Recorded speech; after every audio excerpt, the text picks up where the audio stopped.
Perfecto, perfecto.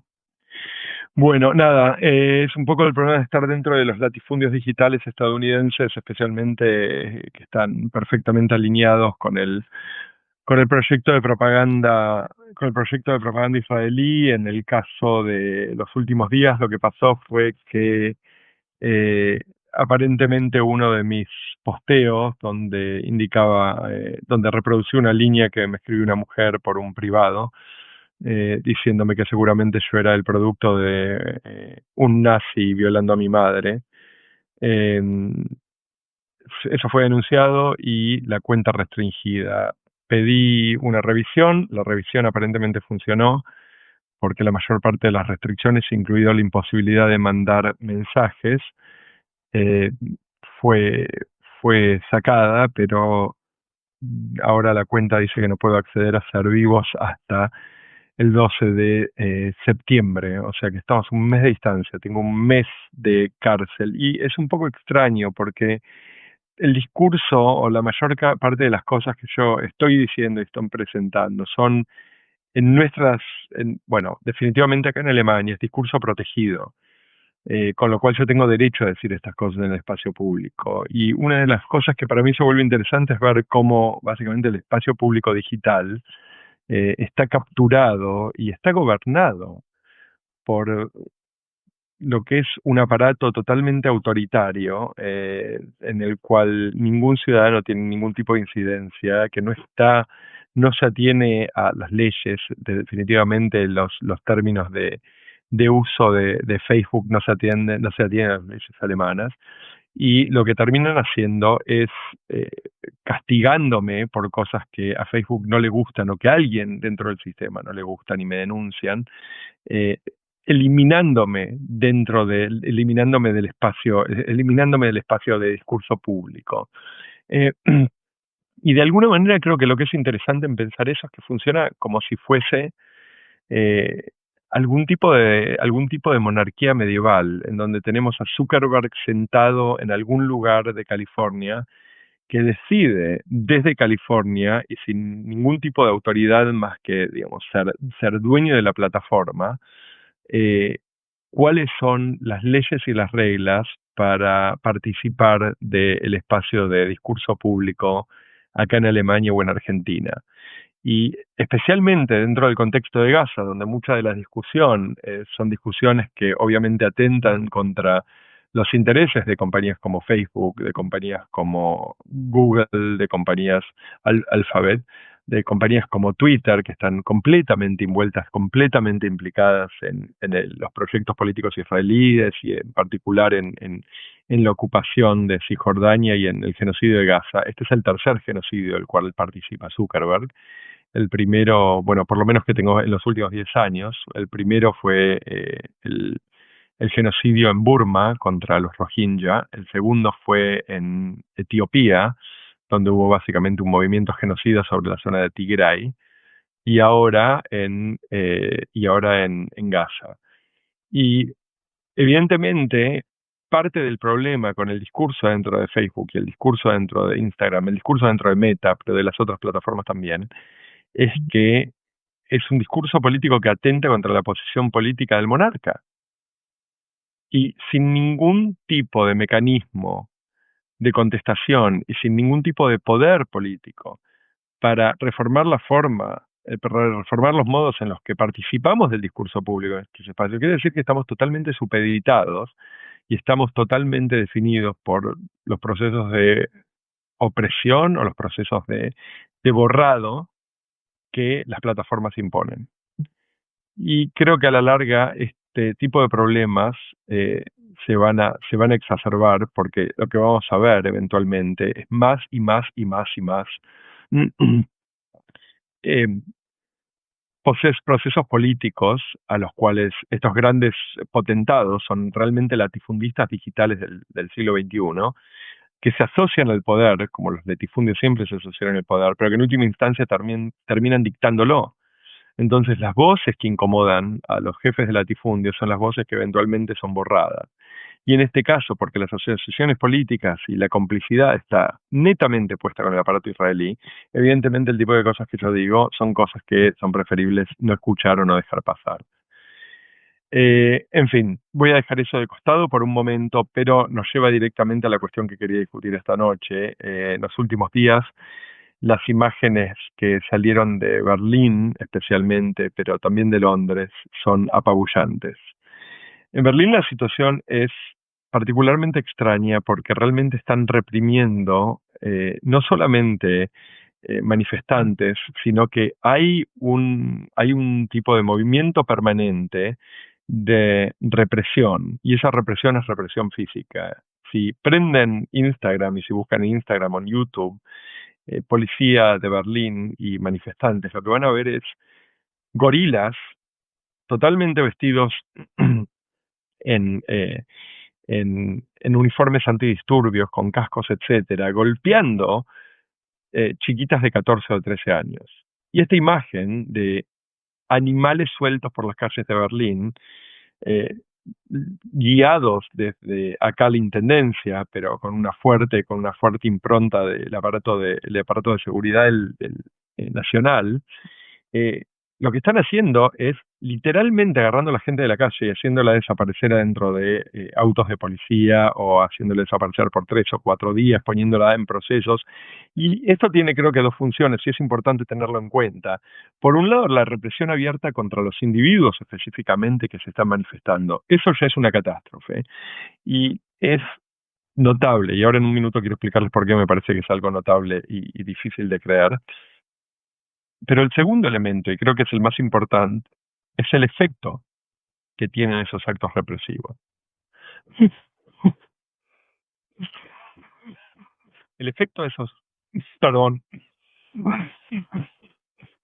el efecto de esos actos represivos, que en este caso son físicos, pero que tienen un correlator legal, porque hay muchos activistas que están siendo llevados a la corte en Alemania, incluidos judíos nacidos en Israel, por aseveraciones. Por ejemplo, en Alemania, la expresión from the river to the sea, del río hasta el mar, que es la expresión de liberación del territorio palestino, eh, está vista por las cortes como una expresión de antisemitismo. Como el antisemitismo está punido penalmente, entonces hay gente como Yasmin Acher, que la entrevisté y pueden encontrar acá, en mi Ideas Inconclusas pueden encontrar la entrevista, fue llevada a la corte y acusada de antisemitismo por haber usado la expresión from the river to the sea, ni siquiera en alemán, en inglés.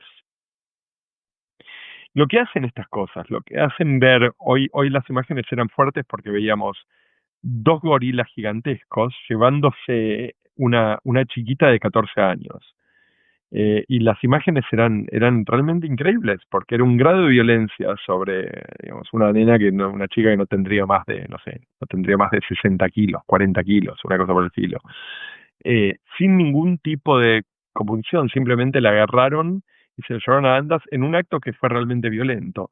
Tanto esto como las cosas que vemos en las cortes, y quiero hablar en un minuto de Argentina porque tenemos el caso de Vanina Biasi, a quien seguramente voy a entrevistar en las próximas semanas, no funcionan únicamente sobre el sujeto específico que está siendo atacado. No es que funcionan sobre esta niña de 14 años, no es que hubo un caso más en Berlín que fue notable, hubo muchos casos acá fueron notables, incluido violencia extrema donde la policía golpea puñetazos a manifestantes que no están haciendo absolutamente nada, están parados gritando, están parados con carteles. Se llevaron a Iris Hefetz, que es también una activista judía, a quien también entrevisté acá, pueden ver la entrevista, es notable, una mujer de 70 años. Eso no es solamente sobre esos individuos, eso es también sobre toda la población. ¿Por qué? Porque si yo como Estado estoy dispuesto bajo el sol, en plena luz del día, llevarme a un chico de 14 años a andas en un acto de violencia evidente, una chica aparte, ¿no? Digamos, el elemento de género que es importante, evidentemente cualquier padre de Alemania a quien su hijo le dice voy a ir a una manifestación a favor de los derechos palestinos y en contra del genocidio, lo que probablemente es decirle no te lo permito, no te permito salir porque pones tu vida en riesgo. Si yo fuera padre de un chico de 14 años diciéndome voy a ir a Alexanderplatz, acá en Berlín, o voy a ir a algún lugar de Berlín a manifestarme en favor de los derechos de Palestina, yo diría inmediatamente que no. Le pediría a mi hijo que no lo haga, porque la vida de mi hijo es más importante para mí. Porque obviamente que uno siempre se pregunta dónde están los santos morales, los héroes morales, pero uno siempre quiere que los héroes morales sean los hijos y los padres de otros. Y esto es lo importante de entender cómo funcionan estos amplios sistemas de intimidación política. Cuando a Yasmín, perdón, eso fue mi parlante, cuando a Yasmín Achar se la llevan y la ponen frente a un tribunal y todo ese proceso que duró básicamente frente a la corte un solo día por el cual fue sobreseída, le cuesta miles de euros, cualquier otra persona que está en una situación de vulnerabilidad financiera, y les puedo asegurar que esa es mi situación, piensa 30 veces antes de presentarse en público a decir algo que en última instancia puede quebrarlos, puede hacer que no tengan cómo alimentar a sus hijos o que puede hacer que no tengan cómo pagar su alquiler. Y esto creo que es la forma más eficiente de entender, y ahora voy a llegar a la cuestión de Israel, pero esta es la forma más eficiente de entender cómo funcionan los reinados del terror. El reinado del terror es un reinado que utiliza el acto de violencia no como un fin en sí mismo, sino como un instrumento de intimidación para acallar el discurso político en la comunidad en general. Lo que están tratando de hacer no es únicamente atacar a esa chica de 14 años en la calle, o pasar corriendo detrás de un chico de 10 años. Esto pasó hace más o menos 3 o 4 meses, donde un chico de 10 años con una bandera palestina es seguido por 3 policías adultos, y el chico corre por acá, por una zona en el oeste, en una zona muy, muy conocida, donde hay mucho turismo además, y la policía lo sigue como si estuviesen siguiendo básicamente un perro, como si estuvieran tratando de cazar un gato que se les escapó. Eso no es únicamente para ese chico. De hecho, ese chico es solamente el instrumento para que el Estado muestre que está dispuesto a aterrorizar a todo padre de chico de 10 años que se le puede ocurrir ir al espacio público para protestar un genocidio. Esto es lo increíble de todo este proceso. Lo increíble de todo este proceso es que tanto Vanina Biasi en Argentina, frente a las Cortes, tanto gente como Mirza, senador en Uruguay, que fue intimidado por la embajada israelí, tanto como Oscar Andrade, a quien acabo de entrevistar. Les pido que miren la entrevista con Oscar Andrade, donde le pregunté qué tipo de reacción generó cuando él habló de genocidio el día del aniversario de Hiroshima. Todo eso son procesos que están diseñados principalmente no para únicamente atacar al individuo, atacar a Andrade o atacar a Biasi o atacar a esta niña de 14 años, o atacar a senadores que son expulsados de cámaras acá en Alemania, como en Francia hace unas semanas, etcétera. Esto está hecho para intimidar a la población, a toda la población.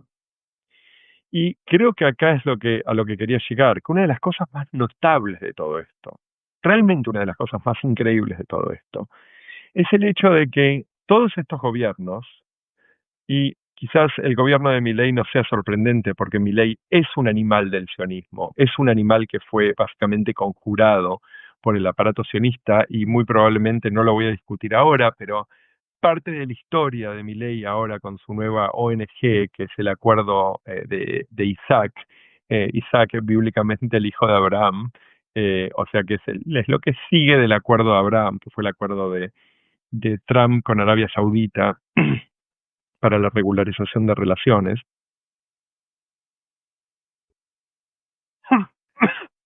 Lo increíble de estos gobiernos, el gobierno alemán, que es casi el actor central de la arquitectura europea y del proyecto europeo, que es un proyecto que tiene en su centro los valores que emergieron de la catástrofe de la Segunda Guerra Mundial: la libertad de expresión, libertad de culto, libertad de pensamiento, libertad, libre asamblea. Estos valores fundamentales que tienen que ver con derechos humanos en última instancia, y la idea de que los derechos humanos fundan los derechos políticos, están siendo devastados por Berlín, por Friedrich Merz, ahora canciller, están siendo devastados por gente como Macron, que manda a su policía a golpear estudiantes y a golpear manifestantes. Ahora esto se ha calmado un poco en Francia, pero ocurre que está dispuesto a ver el gobierno holandés golpeando sin piedad a estudiantes en las calles de Ámsterdam, que está dispuesto a ver al gobierno italiano reprimiendo, aunque Italia es un caso más particular porque hay una población que está fuertemente alineada con la causa palestina, que está dispuesto en Londres a sacar a la policía, donde este fin de semana se arrestaron a 450 personas en la calle, abuelas principalmente y abuelos que estaban ahí para manifestarse y apoyar la idea de una democracia británica, no solamente la causa palestina. Ahora voy a en un minuto a explicar eso. Todos estos gobiernos están dispuestos a destruir su propio proyecto político democrático. Y hay algo en esto que simplemente excede ampliamente lo que es imaginable y lo que en un contexto político regular sería posible. La idea de que un gobierno europeo esté dispuesto a destruir el proyecto europeo y sus columnas democráticas, sus columnas políticas en una arquitectura democrática, en favor de un gobierno que está claramente, si no cometiendo un genocidio, cometiendo crímenes de guerra y crímenes de lesa humanidad, día por día por día, violando el derecho internacional, es demencial. Y no tiene ningún sentido pensar que estos gobiernos pueden estar destruyendo sus propios proyectos políticos voluntariamente. Esto es lo raro de todo esto. Es la idea de que de alguna manera gobiernos como el gobierno británico están simplemente por una cuestión de alineamiento genérico con Israel, dispuestos a arrestar abuelos y abuelas, incluidos ex militares, ex policías. Las imágenes de Londres eran increíbles, realmente increíbles, y el proceso pasó porque hay un grupo que se llama Acción Palestina. El grupo es un grupo que protestó abiertamente. En algún momento, dos de estas personas, de los activistas, se infiltraron en una base militar y tiraron pintura sobre un avión de los que tenía que volar en dirección a Israel.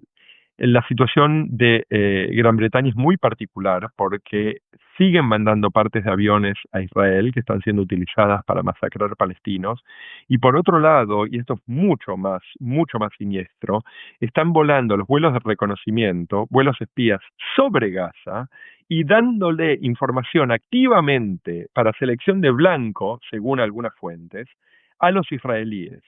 Dos de las historias más brutales que emergen del Reino Unido y de su participación en el genocidio de Gaza es que cuando tres británicos fueron masacrados durante la masacre de World Central Kitchen, que era la, la, la, la organización de ayuda humanitaria de este cocinero andés en Estados Unidos, cocinero español, pero que proveía comida a gente que lo necesitaba en Gaza. 5 o 6 de estas personas se subieron coordinadas con el ejército israelí, se subieron para movilizarse de un punto a otro a sus autos, e Israel bombardeó primero uno, y después, cuando uno de ellos logró escapar y se sube al otro auto, bombardean el segundo auto y masacran a todos. Sobrevolando la masacre estaban los británicos con sus aviones espías. Y todo intento de hacer que Gran Bretaña entregue los documentos o muestren qué es lo que sabían y qué es lo que tenían en imágenes de aviación, no imágenes satelitales, pero imágenes de cielo, ha sido hasta acá negado. Y la segunda fueron las masacres de los periodistas de Al Jazeera, entre los cuales estaba Anas al-Sharif.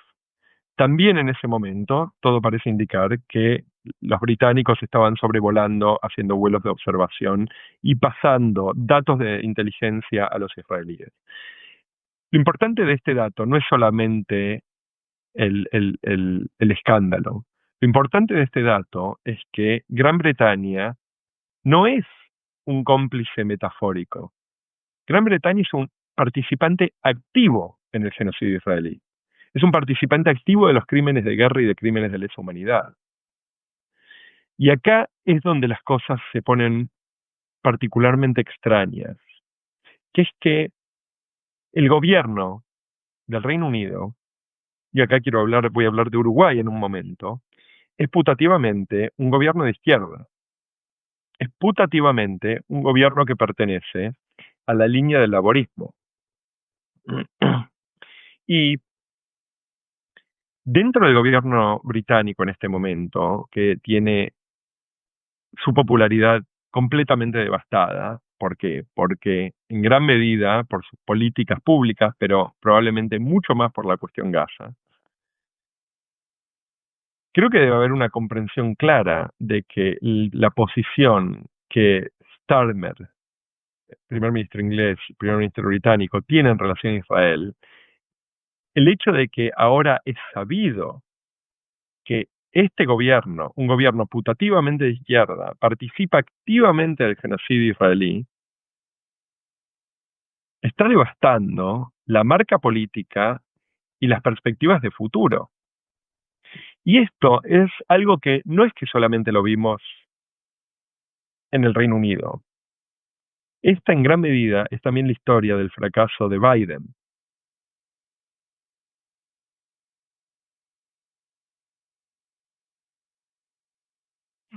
Perdón.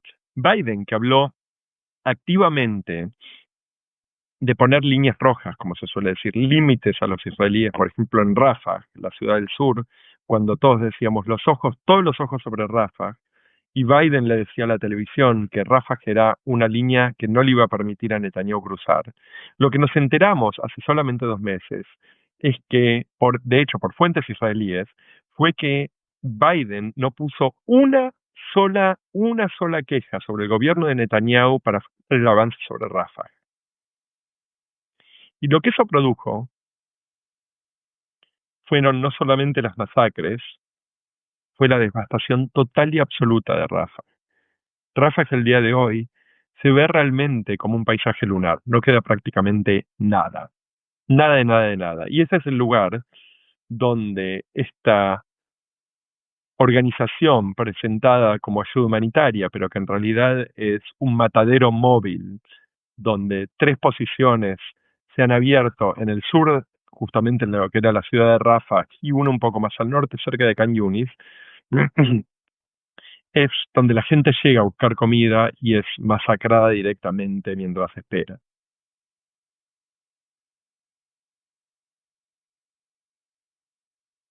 Todo esto, toda esta construcción de ese proceso, que tuvo que ver principalmente, o que tuvo como condición, la destrucción de la Agencia para Refugiados de las Naciones Unidas,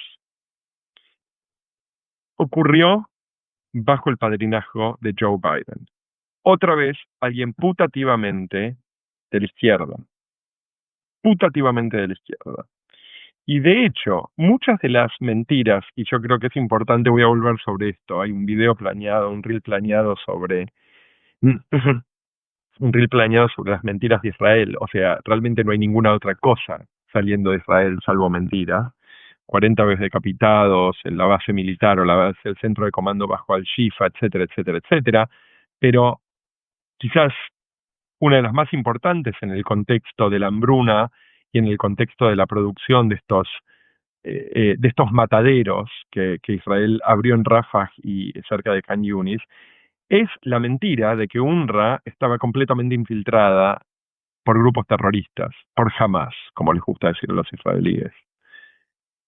De hecho, hubo un primer informe que fue el informe Colonna. Colonna fue la ex ministra de Relaciones Exteriores de Francia, que fue la que lideró la Comisión para las Naciones Unidas, que encontró que había solamente de 30.000 personas que trabajaban para la Agencia de Refugiados de las Naciones Unidas para Refugiados Palestinos, había 12 casos posibles de relación, no de infiltración, de relación con Hamas.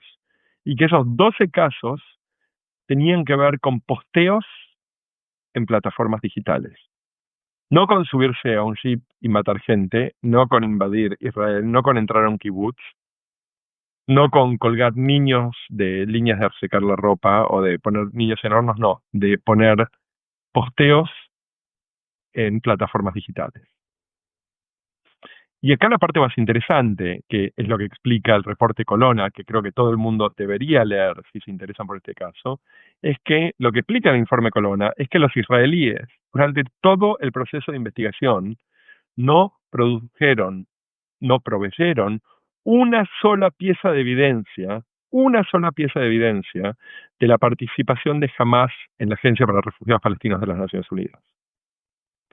Esta mentira, que fue que la agencia estaba invadida por o estaba penetrada por Hamas, sirvió para que después Suiza, Estados Unidos, Alemania, Francia, etcétera, etcétera, etcétera, cortaran la financiación de la Agencia para Refugiados.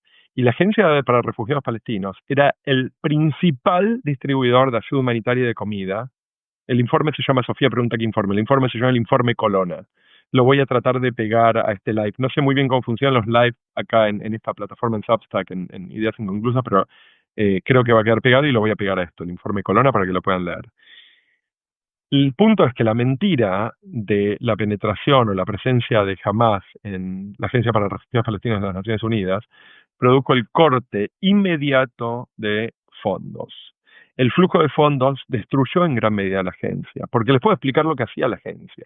La agencia no solamente proveía educación, tenía escuelas, que es donde muchos de los civiles se fueron a refugiar y fueron masacrados adentro de estas escuelas. Recordarán que hasta hace más o menos 7 meses, o hace menos, 4 meses, la mayor parte de las masacres eran adentro de las escuelas que los civiles usaban para refugiarse. Esto es comparable a las masacres dentro de iglesias de los nazis, o en Ruanda, donde metían la gente adentro de las iglesias, o en Bosnia-Herzegovina, donde los empujaban adentro de escuelas y masacraban gente.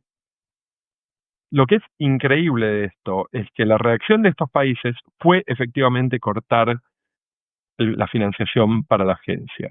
Y al cortar la financiación para la agencia, lo que cortaron no solamente fue la educación, ahora tenemos toda una población de chicos en Gaza que no recibe educación hace 2 años.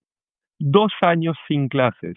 Hablo yo con una amiga, Mal, que está en Khan Yunis, y una de las cosas de las que sufre, y realmente la situación de Amal y de la familia de Ahmed es realmente terrible, especialmente si uno los conoce, entiende de cerca, pero además de eso, lo que me dice Amal todo el tiempo es, están matando el futuro de mis hijos.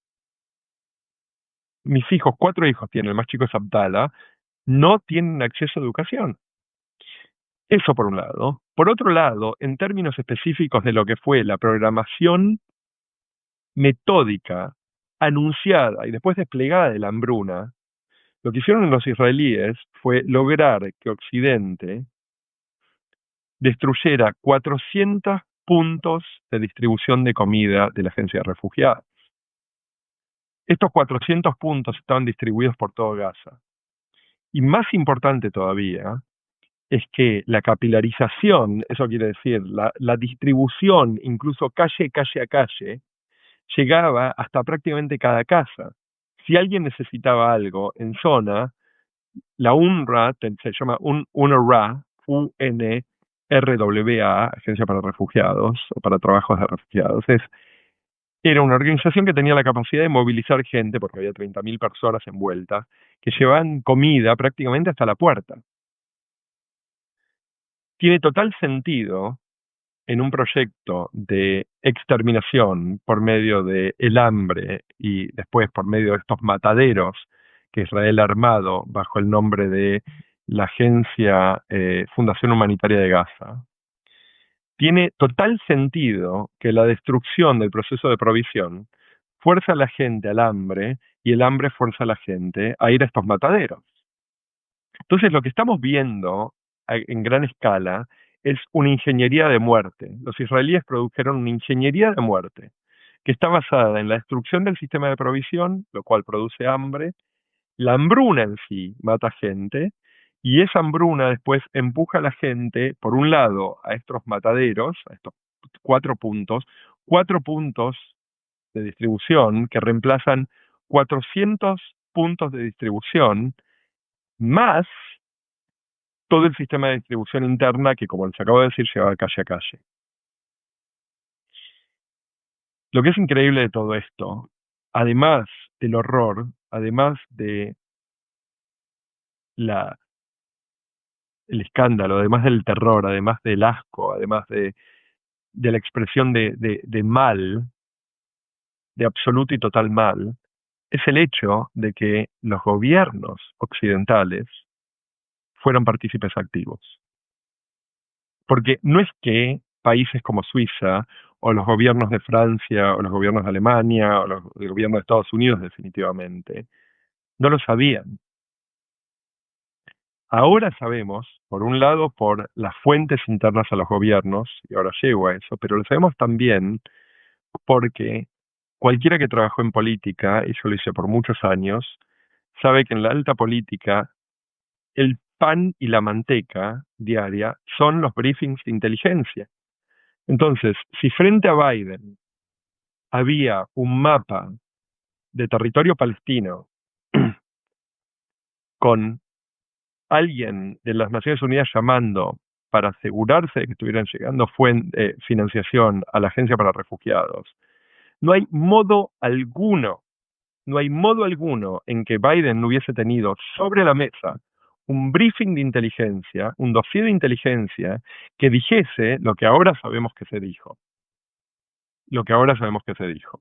Número uno, que la Agencia para Refugiados Palestinos era efectiva en la distribución de comida. Y número dos, que la Agencia para Refugiados Palestinos no estaba infiltrada por Hamas. Ahora sabemos que Biden lo sabía. Y sabemos, por supuesto, que Trump también lo sabe. Pero Trump es básicamente parte del aparato de mafia, destrucción y muerte del sionismo. Con lo cual, lo que terminó pasando, y esto es a lo que quiero volver, es que el alineamiento de los políticos que debieron representar las políticas de la izquierda para empezar, pero en última instancia, las intuiciones morales que compartimos, cuando yo encuentro, considerándome alguien que vengo de la centro derecha y creo que sigo siendo de centro derecha, cuando yo me encuentro frente al colapso total de la Cancillería de Friedrich Merz, porque creo que es una traición total a mis intuiciones, mi posición era mucho más cercana a Merkel, probablemente levemente a la izquierda de Merkel, pero mucho más cercana a Merkel. Eh, cuando me siento traicionado por el conservadorismo que gira constantemente hacia el neoliberalismo, al cual yo no puedo tocar ni con un palo de 3 metros, moralmente mis intuiciones éticas me acercan a la socialdemocracia. Y lo que encuentro en la socialdemocracia, desde Clinton para acá, Clinton no era un socialdemócrata, pero pertenecía al bando genérico donde se encontraban gente como los laboristas ingleses antes de Blair, el socialismo francés, el socialismo español, etcétera, era la gran familia de alguna manera. Lo que encuentro es que esos cuadros políticos de Clinton para acá han traicionado no solamente brutalmente sus principios y a sus electorados, han dejado huérfanos a los electorados de izquierda, sumándose básicamente no a un conservadorismo, sino a un proyecto neoliberal del cual básicamente no tienen control, y no solo no tienen control, no tienen ni siquiera la capacidad de modular. No hay una diferencia clara entre alguien como Clinton, Obama, Obama y Bush o Trump o Biden. De hecho, las políticas internas, este Trump es levemente diferente, pero el primer Trump son básicamente los mismos. Y efectivamente, como me dice Ninoska Alonso, ninguno de todos estos son de izquierda, son putativamente de la izquierda. Esa izquierda sirve para ganar elecciones porque termina ocurriendo cosas como lo que pasó en Francia, que es que Macron destruye a la izquierda, la castra, destruye el partido, destruye el proyecto político, presenta, él fue el arquitecto de la destrucción del socialismo porque estaba dentro del socialismo y destruyó el socialismo bajo el gobierno de Hollande, presentando proyectos que eran básicamente neoliberales estilo Blair. Y después de hacer eso, se enfrenta porque su base política ha sido desbaratada porque nadie lo puede ver, se enfrenta a alguien como Le Pen. Y frente al fascismo, y el fascismo y a la reivindicación del franquismo español o la reivindicación del nazismo, que es lo que tenemos en muchos de los cuadros de la alternativa para Alemania acá, la gente piensa, ok, es Macron o volver básicamente a Vichy, es Merz o volver a Hitler, es Sánchez, que digamos que es más respetable definitivamente que Zapatero, o ver a Bascal salir a cantar en tanga o en bikini con sus grandes bigotes de cara al sol. Y la gente en ese momento lo que termina haciendo, y creo que fue mucho del voto peronista en Argentina frente a Milei, es votando por el mal menor. Y acá es donde mi conversación de esta semana con Oscar Andrade y el estado de situación en Uruguay me resultan enormemente significativos. Porque creo que lo que más claro queda, cuanto más hablo con amigos uruguayos, con muchos de mis lectores y mucho de mi público uruguayo, eh, y tengo que decir que además tengo una relación muy íntima con Uruguay de muchos, muchos años, familiar, cultural. Mi hermano vivió en Montevideo por un tiempo, yo soy un Jaime Rosista de línea dura, me gusta decir. Mi hijo se llama Cosimo, pero le decimos Momo, así que canta Colombina de Jaime Ross. Si no la conocen, les pido por favor que después de este live vayan y la escuchen. Lo que estoy viendo es una fisura que puede volverse realmente un abismo entre un gobierno de el FA eh, y el aparato partidario. En realidad, eh, en el caso de Uruguay es todavía peor, porque el aparato partidario es un aparato de muchos partidos. La alianza es una alianza de diferentes aparatos de la izquierda, diferentes aparatos políticos de la izquierda. Y eso quiere decir que cuando hay un gobierno que es un representante, otra vez, putativo, de esas instituciones políticas, y lo que hace es girar casi en cuanto agarra el poder, porque digamos, Yamandú, Orsi está en el poder desde marzo. Cuando en el breve lapso de 4 meses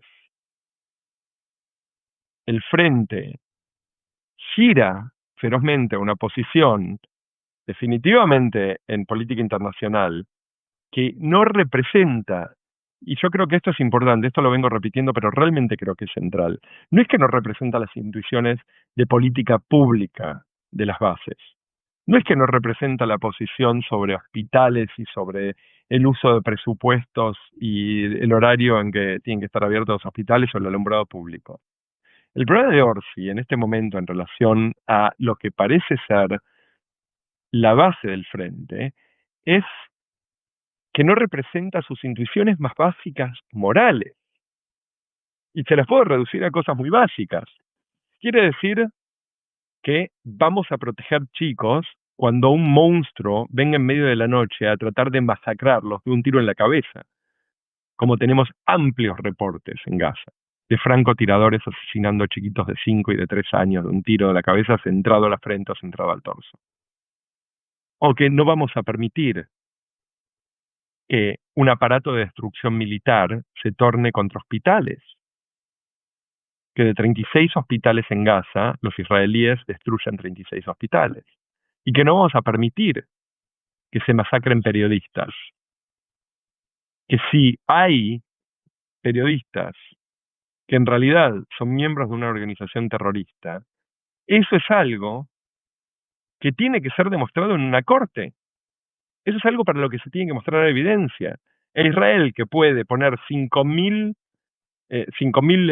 ¿cómo se llaman? Vipers en Líbano y que puede matar a alguien en Irán a 3.000 kilómetros de distancia, adentro de un departamento, con un solo golpe de fuego,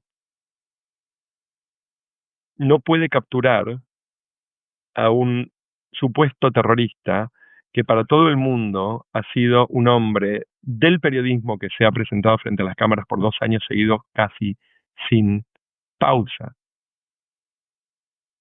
Todas esas cosas no son preguntas para Israel. Creo que, y creo que esto es lo que realmente me importa decir, nada de todo esto son preguntas para Israel. No hay nada más que preguntarle a Israel. Todo lo que necesitamos saber sobre Israel ya lo sabemos. Lo único que queda por esperar en este momento son las investigaciones y el fallo de la Corte Internacional de Justicia, que seguramente llegue en 2 años. Y ahí sabremos si efectivamente fue o no fue un genocidio. Pero la pregunta en sí, si es un genocidio, es irrelevante. ¿Por qué es irrelevante? Porque la obligación que países como Uruguay, como Argentina, países como Estados Unidos, países como países europeos, Alemania, Francia, Australia, todos los signatarios, Nueva Zelanda definitivamente Turquía, todos los países signatarios de el Tratado de Castigo y Prevención del Genocidio, tienen la obligación de prevenir el genocidio. Y acá hay algo que digo a menudo y quiero repetir. Castigar un genocidio es haber fracasado. La cuestión no es castigar el genocidio. La cuestión de base, la cuestión más fundamental que supuestamente habíamos aprendido después del año 45, es que el genocidio tiene que ser prevenido. Prevenido. Y evidentemente hemos fracasado completamente. Pero ese fracaso no es un fracaso israelí. La incapacidad de evitar que el genocidio fuese perpetrado, la incapacidad de evitar que chicos fueran masacrados, la incapacidad de evitar que centros de salud fueran destruidos, que 92% de Gaza fuera devastado, fuera demolido. Eso no es lo que Israel falló en hacer. Eso es lo que falló en hacer Berlín, París, Madrid, Dublín, Londres, Washington, Ottawa, el DF, Buenos Aires, Montevideo, Bogotá, Santiago. Y esta es la tragedia de todo esto. Y este es el motivo por el cual esta sumatoria de cosas muestran una expresión de poder y una penetración dentro de los aparatos políticos y mediáticos de Occidente de el espectro sionista que es prácticamente insondable. Prácticamente insondable. Es imposible, creo que realmente es imposible entender el estado de los medios de comunicación en todos estos países, entender Caracol en Colombia, entender a Feynman, que tengo el honor de decir, esta fue la buena noticia del día, Eduardo Feynman me ha bloqueado en Twitter. Como decía Mussolini, uno de los héroes de Feynman, supongo, tanti nemici, tanto onore. Tantos enemigos, tanto honor. Entender a Feynman, entender a Pettinati en Uruguay, entender Chile es un poco un caso aparte, entender Caracol, entender los medios de comunicación como CDF, ZDF en Alemania, ARD en Alemania, entender Telegraph en el Reino Unido, es casi imposible, sin suponer que hay una incidencia directa, programada y consistente del poder político y económico israelí sobre esas maquinarias. No hay otra posibilidad. Honestamente creo que no hay otra posibilidad. Creo que esto es un poco la navaja de Ockham. Una vez que eliminamos lo improbable y lo imposible, lo que queda es lo necesario. Creo que en este sentido, lo que tenemos que ver con claridad es que quizás la mayor tarea para todos nosotros, además de tratar de poner la plata que podamos en manos de familias de Gaza y el día que toda esta barbarie se termine, hacer nuestra parte para ayudarlos a reconstruir, ayudar a la gente que necesite irse a evacuar, ir a nuestras iglesias, que creo que esto es algo que cualquier católico tiene que hacer este fin de semana. Este domingo tienen que ir a la iglesia, tienen que ir a la oficina del párroco y demandar que el Vaticano y que el Papa tome posición en Gaza. Hay un montón de motivos para odiar a Madonna, que tuvo relaciones muy, muy cercanas a los Netanyahu, pero creo que la demanda de que el Papa se haga de cuerpo presente en Gaza es completamente correcta. Creo que tenemos que demandar eso, creo que tenemos que demandar escoltas militares para las flotillas de ayuda humanitaria. Pero,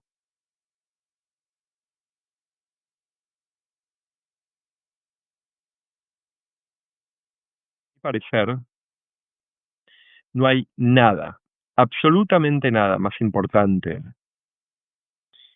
que reformar nuestros aparatos políticos.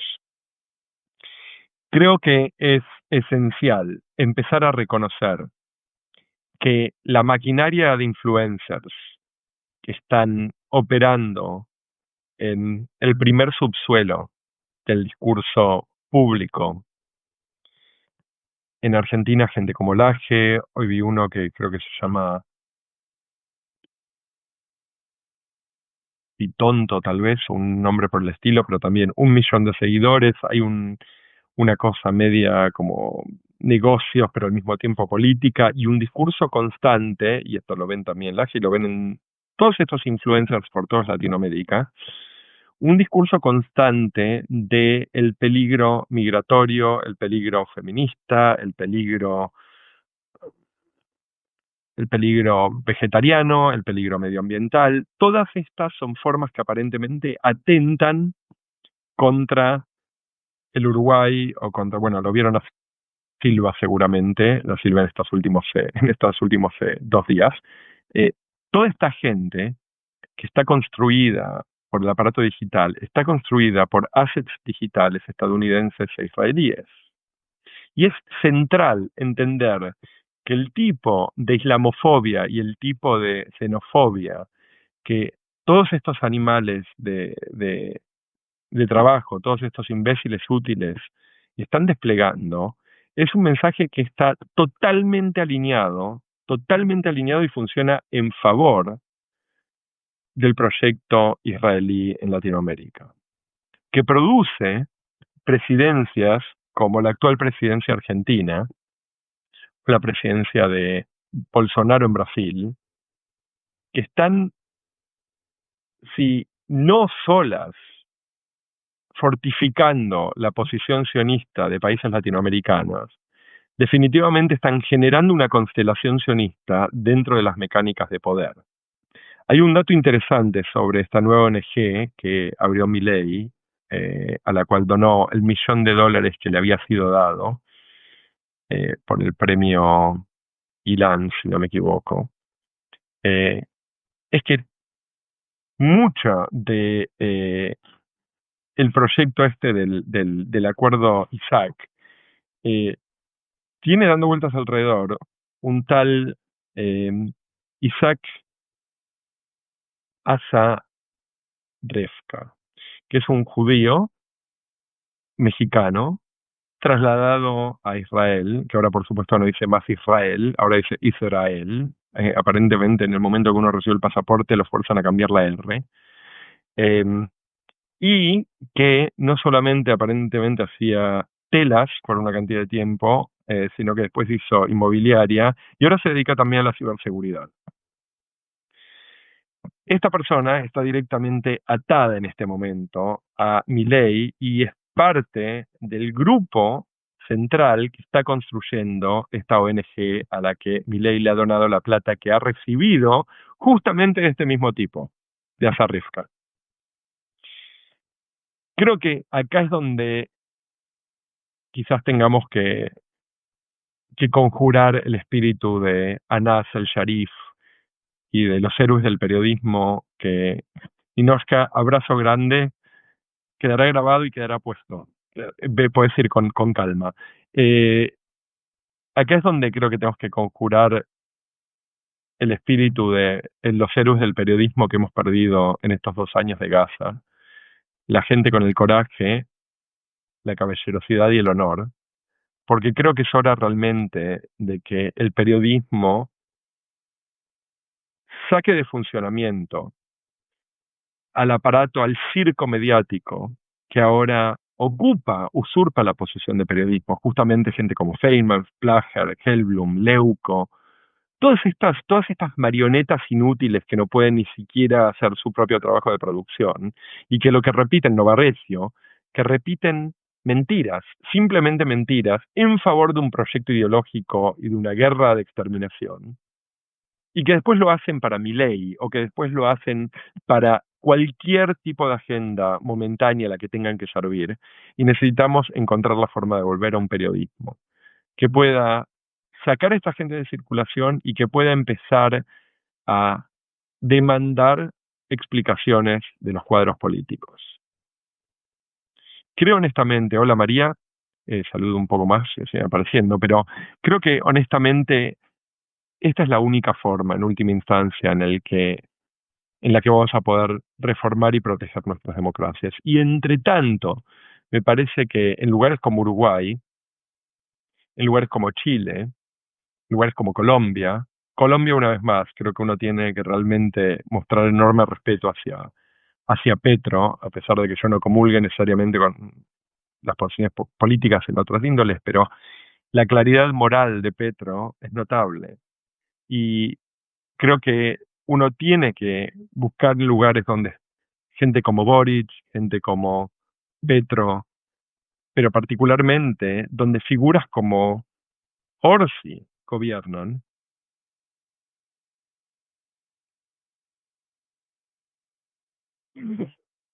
que son progresistas de country club. Hay que encontrar la forma de empujar esas agujas políticas y demandar no solamente lealtad a los valores, no solamente lealtad a las intuiciones morales que demandan que nos opongamos y que sintamos oprobio frente al infanticidio.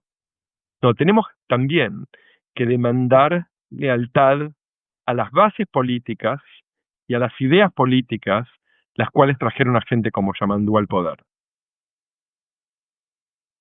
Me preguntan de Cuneo. Cuneo es una figura para mí muy, muy difícil. Eh, digamos, no quiero hacer mucho foco en Argentina, pero puedo decir de Cuneo que su posición en general no me gusta su tono, no me gusta su modo, me parece un poco lamentable porque creo que realmente es un tipo muy, muy, muy, muy inteligente.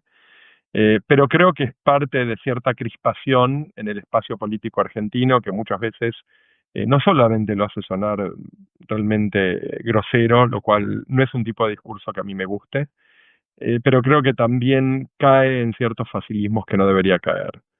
Eh, Sionismo, judíos, etcétera. Me parece que eso es algo que si estuviese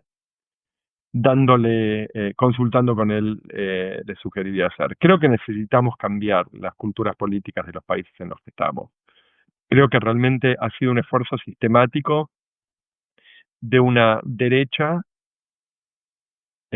internacional neofascista que está anclada en proyectos como el proyecto trumpista a través de figuras como Bannon, que tiene relación directa con Rusia, con figuras como Malofiev dentro de la fundación eh, se llama la Fundación de Basilio el Grande, y definitivamente hacen uso sistemático, especialmente para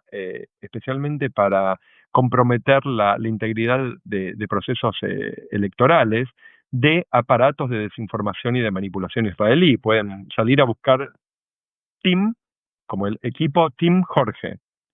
Team Jorge es una operación en Tel Aviv que parte del servicio de inteligencia, pero ahora es una empresa que supuestamente estuvo envuelta en 300 o 270 elecciones alrededor del mundo, en donde han manipulado las elecciones moviendo, o sea, el aparato en relación a sus clientes. Es de aquí que la mayor parte de sus clientes son animales de la ultraderecha con fuertes nostalgias fascistas, franquistas, nazis. Creo que realmente no es solamente la izquierda la que tiene que hacer ese trabajo, creo que si quedan conservadores como yo dando vueltas y por momentos es algo que tengo que admitir que me pregunto seriamente, porque lo que veo en la derecha es neoliberales, gente que está dispuesta a vender a su madre, literalmente, gente que está dispuesta a vender a su madre y a su hija y a su abuela, que ahora se presentan como conservadores. Y creo que hacen uso de algunos de los elementos de agenda que les gusta vomitar a mucha de la derecha, como aborto, inmigración, etcétera, etcétera, pero que no tienen absolutamente ningún compromiso con valores. O sea, por ejemplo, para mí la familia como valor sigue siendo importante. Como valor, es un valor que quiero promover. Quiero promover también la universidad, por eso soy un gran amante del CONICET en Argentina y por eso soy un gran amante del Garrahan. Ningún conservador, ningún conservador querría destruir los tesoros culturales e institucionales del Estado. Y esa diferencia es una diferencia gigantesca. Y en este sentido yo creo que incluso mi posición en cuanto a gas está completamente dictada por mis intuiciones conservadoras. No quiero decir que las de ustedes, si vienen de la izquierda, no estén dictadas por sus intuiciones progresistas. Yo me puedo sentar con ustedes, hasta podemos cenar juntos y podemos tomar cerveza juntos. Yo creo que necesitamos crear un nuevo consenso. Hubo un consenso de posguerra, ese consenso fue destruido en los últimos 20 años por el renacimiento de un neofascismo, neofranquismo, neonazismo, construido alrededor de figuras presentables. Una rubia en Italia, un señor con traje en Berlín, etcétera, etcétera. En Buenos Aires definitivamente un demente que debería estar probablemente encerrado en un hospital psiquiátrico, pero esa historia es un poco más particular. Mucho más parecido a Estados Unidos, donde hay algo muy parecido a lo que hay en Buenos Aires. El punto es que creo que tanto a la derecha como a la izquierda, los que miramos Gaza con horror y pensamos que se ha violado una posición elemental de nuestras intuiciones políticas y de nuestras intuiciones morales, tenemos que reconstituir un consenso. Y ese consenso es desde la derecha hasta la izquierda. Están todas las cosas con las que no vamos a estar de acuerdo, pero tenemos que entender cuáles son las cosas que no solamente tenemos como acuerdo, pero sino que queremos considerar como inviolables y sagradas. Para mí los derechos humanos, derechos civiles, la posibilidad de hablar, la posibilidad de debatir, son derechos fundamentales que no son negociables. ¿Cuáles son los derechos en los que tanto desde la derecha a la izquierda podemos estar de acuerdo que no son negociables? Y cuando logremos capturar esa derecha, y cuando logremos capturar esa izquierda dentro de ese movimiento, que no es un movimiento político, no es un movimiento, no es un partido político, es un movimiento ciudadano para la construcción de un consenso sobre qué pasa cuando vemos niños masacrados en Gaza. No es en abstracto. Cuando creo que empecemos a reconstituir ese consenso, entonces es que nos vamos a poder ocupar de encontrar un proceso electoral que nos represente cuando estamos hablando de la violación de estos valores fundamentales. Creo que alguien como Orsi tiene que ser empujado de la forma más agresiva, no físicamente obviamente, pero agresiva en términos intelectuales y en términos de debate público, a cumplir con sus obligaciones como miembro del Frente Amplio y como miembro de un proyecto político progresista en donde la vida de un chico es sagrada. Si no podemos lograr eso, entonces creo que nos podemos despedir de nuestras democracias y probablemente vamos a tener que encontrar formas de lidiar con lo más horrible que nos ha dado el siglo XX. Lamento decirlo, pero creo honestamente que a eso es a lo que nos vamos a estar enfrentando. Bueno, no estuvo tan mal, no sé cuántas personas me vieron. Veo que Federico Kleiner me escribe la ultraderecha usada el evangelismo absolutamente. Y de hecho, una nota más antes de despedirme, eh, el evangelismo y el aparato de las iglesias evangelistas ha sido movilizado con increíble éxito y con el mismo propósito en Latinoamérica. La iglesia evangelista, que está armada alrededor de Brasil, en Argentina, Paraguay, exilio venezolano, que es un exilio claramente totalmente de derecha, son profundamente reaccionarios, profundamente antidemocráticos y profundamente sionistas, profundamente sionistas. Ahí hay una explicación que es una explicación teológica que se la puedo dar la próxima vez, que tiene mucho que ver con la idea de que el evangelismo quiere el regreso de Jesús y para eso necesita la destrucción de la mezquita de Al-Aqsa para que el templo, el gran templo, la tercera versión, sea reconstruida justamente en ese predio que es donde supuestamente el templo estuvo. Y por lo tanto empujan eh, los aparatos políticos en Israel, por ejemplo, que están más alineados con esa posibilidad. Ok, son las 11:30 de la noche, 12 menos 20, soy un hombre de 50 años, la cama me espera, así que les mando un abrazo enorme, qué bárbaro que me estén escribiendo desde México. Tengo que decir que nunca estuve en México, mi hermano vive en Toluca jugando al fútbol, yo nunca estuve en México, pero soy un maniático de la salsa macha y de los chilaquiles. Y los cocino yo. Seguramente no son tan buenos como los de tu abuela, Ana, pero soy fanático. Les mando un abrazo enorme a todos y en una semana, el martes que viene, creo que simplemente voy a evitar Instagram y voy a volver a hacer el live acá.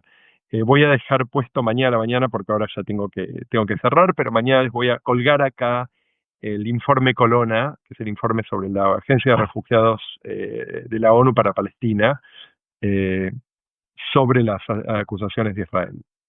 Les mando un abrazo grande, que tengan muy buenas noches y nos vemos en una semana acá. Estoy en Instagram todos los días. Ah, una cosa más me queda por decir. Mañana voy a estar entrevistando a Hanno Haustein, que va a estar hablando de cómo los medios de comunicación alemanes han sido completamente ocupados por el sionismo. Así que va a aparecer mañana a la tarde subtitulada.